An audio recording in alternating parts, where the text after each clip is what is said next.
What's up guys, I'm your host Anime Commentary and welcome back to a brand new video on my channel.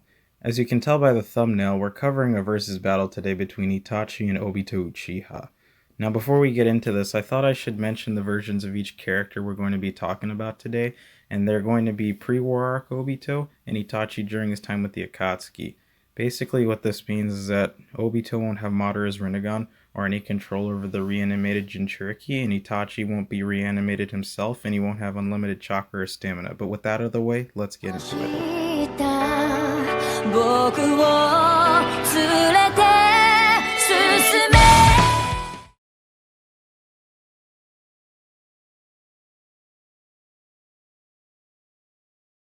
Okay, so to start things off, we're going to be talking about Itachi and his use with Genjutsu. So we're going to talk about Tsukuyomi.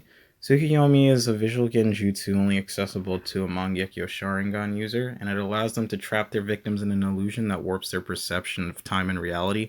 And Itachi's most impressive feat with this would be during his encounter with Kakashi, Asuma, and Kurenai during his return to the Leaf Village. Not only did he manage to trap Kakashi with his Tsukuyomi, but he managed to psychologically torture him through repeated stabbing for what felt like 72 hours, when in reality only mere seconds had passed. Let me put into perspective how crazy this is. Even though the illusion only lasted a couple seconds, the amount of pain that Kakashi experienced was so intense that it was enough to put the man inside of a literal coma. The other showing that Itachi has with Tsukuyomi that I found to be the most impressive was during his fight with Sasuke at the Uchiha hideout, where he made Sasuke believe that his eyes were being gouged out even though it was only a genjutsu.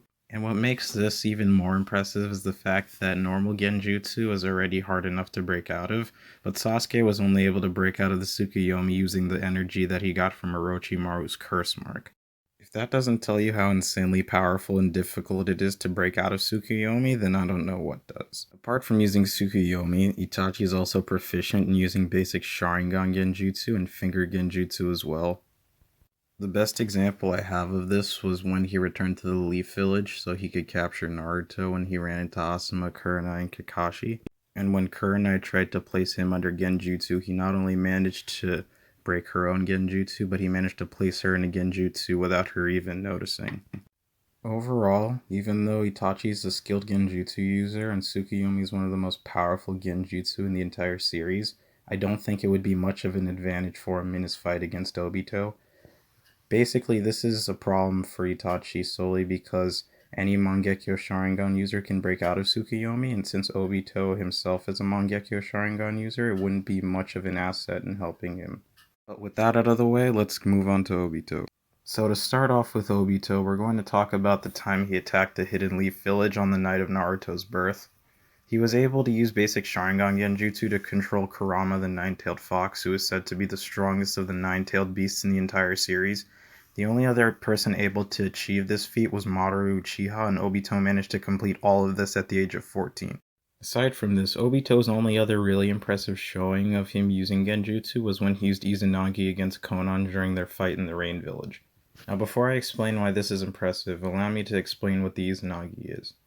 The Izanagi is a basic Sharingan Genjutsu accessible to all Uchiha that allows them to create an optical illusion to change their target's perception of their surroundings. A good example being Sasuke's battle with Danzo at the 5 Kage Summit. The only drawback to using the Izanagi is that the user will immediately go blind in the eye they use the ability from once the ability's time limit expires. Now that I've cleared up what the Izanagi is and how it's used, let's go back and examine Obito's use of it. In an attempt to end their fight, Konan used her forbidden jutsu, the Paper Person of God technique, which allowed her to detonate 600 billion paper bombs over the course of 10 minutes in her final attempt to kill Obito. Her plan ultimately failed since he managed to avoid the blast by materializing behind her and stabbing her through the chest, ultimately killing her. Although Obito isn't easily susceptible to getting caught in a genjutsu, nor is he inept when it comes to using it, Itachi still holds a sizable advantage over him in terms of skill and experience. That being said, I still think that neither of them would be able to gain an advantage over the other using genjutsu because Obito can negate the effects of the Tsukuyomi with his own Mangekyo, and I believe Obito's genjutsu would be ineffective in a battle against Itachi as well. With all that being said, let's move on to our second discussion, ninjutsu.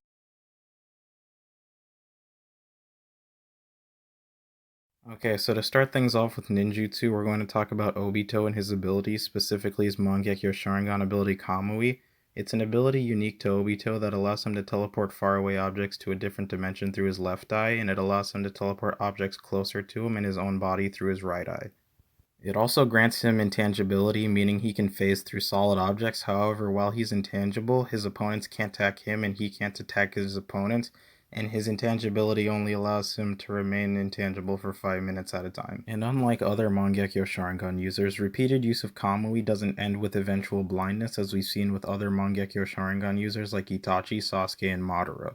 On top of this, Obito is also capable of using all 5 basic nature transformations, including having access to wood release through acquiring the first Hokage Hashirama Senju's DNA to repair half of his body destroyed during the Third Great Ninja War. Considering that this versus battle only covers pre-war arc Obito, there are a variety of ninjutsu feats Obito has that I can't discuss in this video, but that I could cover in future ones. But the most prominent jutsu he's shown to use are the Uchiha clan's signature Fireball Jutsu, the summoning jutsu when he summoned Kurama when he attacked the Hidden Leaf, and the times when he used Kamui in his fights with Konan, Naruto, and the 8-Man Squad, and when he managed to avoid the Amaterasu ability that Itachi planted in Sasuke's left eye before he died.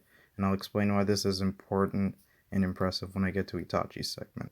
Realistically, apart from Kamui, I don't think this version of Obito has too many traditional ninjutsu or overall abilities that would give him an edge against Itachi, with his best chances of beating him being his use of Kamui to suck Itachi into his pocket dimension, or his use of his physical strength and taijutsu abilities to beat him in close combat. Now with that out of the way, let's move on to Itachi. To start with Itachi, we're going to be going over his second Mangekyo Sharingan ability besides the Tsukuyomi, that being the Amaterasu. The Amaterasu is an inextinguishable black flame only available to Itachi and Sasuke Uchiha, manifested from the left eye, which is said to be as hot as the sun, and the flame won't stop burning until its target has been reduced to ash. Itachi has had several showings with Amaterasu from the time he first used it against the 4th Mizukage Yagura, his fight with Sasuke at the Uchiha hideout, but the one I found the most noteworthy was when he and Kisame managed to escape Jiraiya's toad mouth trap. The reason why I found this to be arguably the coolest thing Itachi's ever done with Amaterasu is because no one had ever been previously able to escape this jutsu. Jiraiya has total control over the domain, and it provides some of the few options to destroy his enemies. The only two ever to survive and escape the Toadmouth trap would be Itachi and Kisame Hoshigaki, and they only survived because Itachi was able to use Amaterasu to burn a hole in part of Jiraiya's jutsu to break out. Even though the Amaterasu is particularly powerful, I believe Obito would be able to avoid it using the intangibility at his disposal provided to him by his Kamui, and we've already seen him do so when Itachi implanted the Amaterasu in Sasuke's left eye right before he died.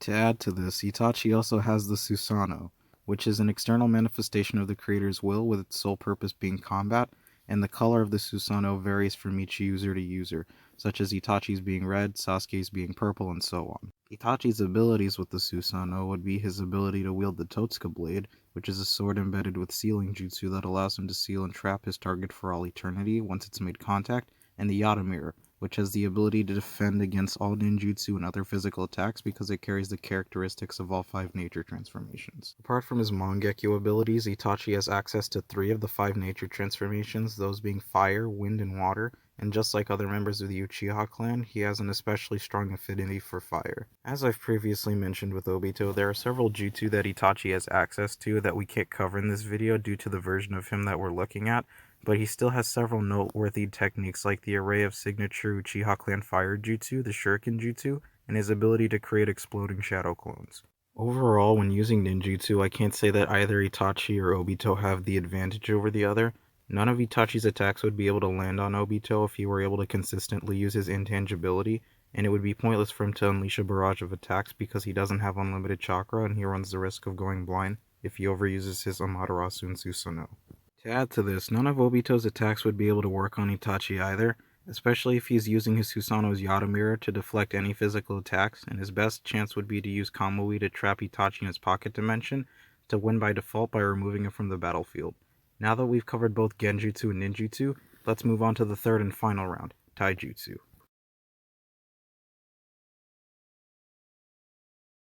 As we get into this last round, I should mention that this version of Obito doesn't have too many showings that could gauge his physical abilities, but based off of what we've seen in the show, Obito is shown to be very strong as well as durable, And to start off with this discussion, we'll begin with his strength. Out of the few showings he has using his physical strength, the most impressive was when he blocked Suigetsu's strike against Kisame when he was being recruited to join Taka and later become a member of the Akatsuki.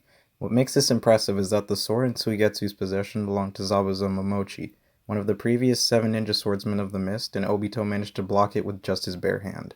When it comes to his durability, this version of Obito has a few noteworthy feats that I mentioned previously, such as the tanking of the Amaterasu, which is said to be as hot as the sun for at least a couple seconds, and surviving the initial explosion by the 600 billion paper bombs detonated by Konan when she used her forbidden technique. In terms of speed, the best means I have to gauge how fast pre-war Obito is would be his fight with the 4th Hokage Minato Namikaze. Although the fight was brief, Obito managed to keep up with Minato throughout the duration of it, and although I don't believe Minato was initially trying his hardest, the fact that Obito was even able to rival Minato in terms of speed temporarily is impressive, considering Minato is regarded as one of the fastest, if not the fastest shinobi to ever live. Overall, I feel that Obito is very skilled in his use of taijutsu, and his strength, durability, and speed would make him a formidable adversary in close combat. And while I believe that Obito isn't that much physically stronger than Itachi, in all honesty, he could probably land a number of significant blows if given the opportunity. Then again, I don't really see any way for him to physically get too close to Itachi without his Kamui, assuming Itachi prefers to fight him from distance, and he keeps his Susanoo raised. With all that said, let's move on to Itachi. The first thing I'll be going over with Itachi would be his speed. I think it's safe to say that Itachi is among the faster characters in the series in terms of both physical speed and reaction time, and the case for this can be argued during the times he returned to the Leaf Village, his fight with Sasuke at the Uchiha hideout, and when he managed to slightly evade and tank Sasuke's Jutsu Kirin with the help of his Susanoo. With regards to the time he returned to the Leaf Village and his fight at the Uchiha hideout, both times Itachi was able to create shadow clones and weave hand signs so fast that they weren't able to be seen with the naked eye, and even Kakashi and Sasuke both mentioned that during their encounters with him. In terms of his reaction speed, he managed to react quickly enough to Sasuke's Jutsu Kirin in order to evade it slightly and react fast enough to manifest his Susanoo to protect him from it. To put into perspective how crazy this is, Kirin is a lightning-style jutsu created by Sasuke that is said to move at a speed of 1/1000th of a second, so for him to be able to survive this jutsu even if just barely with the help of his Susanoo, I find that to be ridiculous. Itachi's only real display of physical strength is shown when he managed to kick Kurenai with such force that she flew halfway across a river, and when he managed to kick Sasuke hard enough into a wall that it created a decent-sized hole in it. On top of this, Itachi's only real noteworthy feat surrounding his durability would be when he tanked Sasuke's Kirin, only able to do so and survive with his Susanoo. When assessing Itachi's overall strength and skill with taijutsu, I think it's safe to assume that he's no novice when it comes to using it. However, he definitely doesn't specialize in it, even though he may be extremely skilled. I believe that they'd be pretty evenly matched in terms of speed, however I believe Obito could be slightly stronger and more durable than Itachi is. Overall, I believe that if these two were to fight head-to-head, I'd have to give Obito the victory here. Any genjutsu that Itachi could cast on Obito, especially Tsukuyomi, could be broken by Obito considering he has a Mangekyo Sharingan, and I believe that Obito is perceptive enough to realize he's caught in a genjutsu. When it comes to using ninjutsu, Obito probably wouldn't be able to use any of the ones at his disposal against Itachi, especially if he's being defended by the Yata Mirror. However, I believe that since there isn't a limit on the distance Obito can travel with his Kamui, he could teleport into Itachi's Susanoo, and from there trap him in his pocket dimension. On top of that, Obito can just phase through any of the jutsu Itachi tries to use on him, but to be fair to Itachi, I believe he could try to trick Obito into believing he's casting an illusion but instead hit him with one of the jutsu in his arsenal. Still, I don't believe Obito would fall for anything like that, and Itachi doesn't have any moves that are able to deal with Obito's intangibility. Lastly, when it comes to taijutsu, I believe overall they could potentially rival each other in terms of speed. However, I believe based off of what we've seen, I think it's safe to assume Obito is slightly stronger and more durable than Itachi is, and those realistically are the main reasons why I think Obito wins this fight, but you guys let me know who you think would win down in the comments.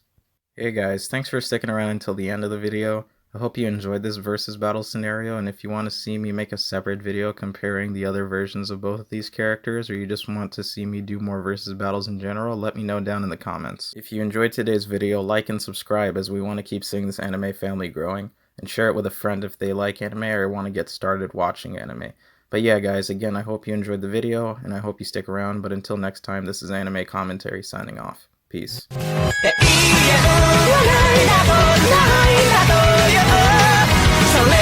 また